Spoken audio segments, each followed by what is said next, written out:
everybody, Justin Worden here, and you're watching What's New in Electronics. We're on the floor of SMTA Guadalajara 2025. I'm with Frank from Seica USA. Frank, how you doing today? I'm doing all right. How you doing? Man, I'm doing good. It's day 2 of the show. People are starting to show up. It's going to get a little noisy, but that's what we're here for. Yes, we're hoping a bigger crowd to come in today.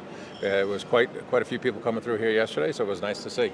Yeah, I mean, you and I get to travel and go to a lot of the shows around North America. USA does it good, but Mexico does it great. The people come in, there's an ambiance, there's an energy. But let's talk about Seica in the booth that you have on display. What are you featuring in the booth? Today we're featuring a V8, or this show we're featuring a V8 manual machine. It's a flying probe system with 8 probes, 4 on the front, 4 on the back.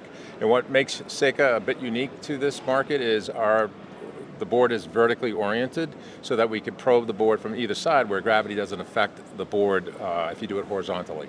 Now, is that something that is more unique to the Mexican market over other markets in North America? Nope, that's Seica's recipe brand right there, is to put the boards in vertically to remove gravity as an effect.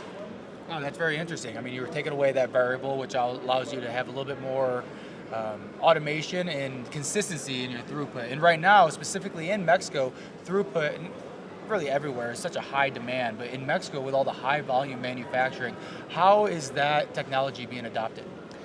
Right now, it's a slow phase in because, as you point out, Mexico is a high volume market. So we make another system as a compact system, which is more of an ICT or in-circuit testing bed of nails system, which is much faster to test. However, the technology on the flying probes has increased so much that we can start to keep up with certain volumes.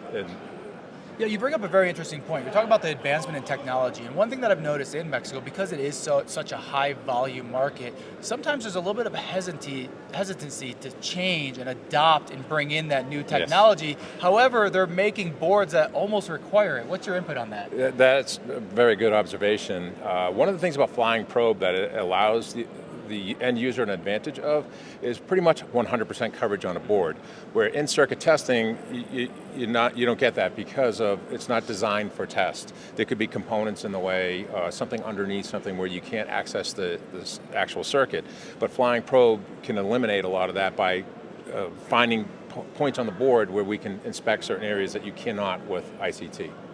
So you and I can use this interview and we can talk about how advanced and how good your technology is and how wonderful the equipment is, but the real important thing, the message I like to bring out of people is talking about behind the scenes. What's happening at Seica USA to make sure that customer is taken care of, that their service, that their equipment is up and running?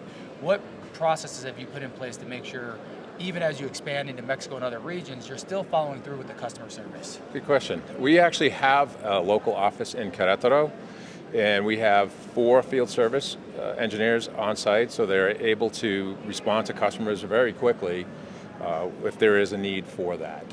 Well, that's wonderful, and that's what shows a good company, that you're making the investment not only on the technology side, the equipment side, but putting the people in place. Because here in Mexico, and I've learned it just like so many other people, an American company coming into Mexico or any other foreign country is not going to succeed unless you have local service, and they require local service here on the floor. Oh yeah, 100%. Our field engineers, they do spend time out in the field meeting with the customers, whether it's a simple issue they're trying to resolve or even programming issues that they're facing. We can remote into a system that way as well. Yeah, and that's the other thing, having that remote access, right? Yes. People want to be able to troubleshoot on the fly. Sometimes with the volume and demand, they don't have time to wait for a field engineer to show up. You got to be able to remote in. Well, that's wonderful information. I think Seica USA is really paving the way for some new technology. What is the best way, Frank, for them to get a hold of you?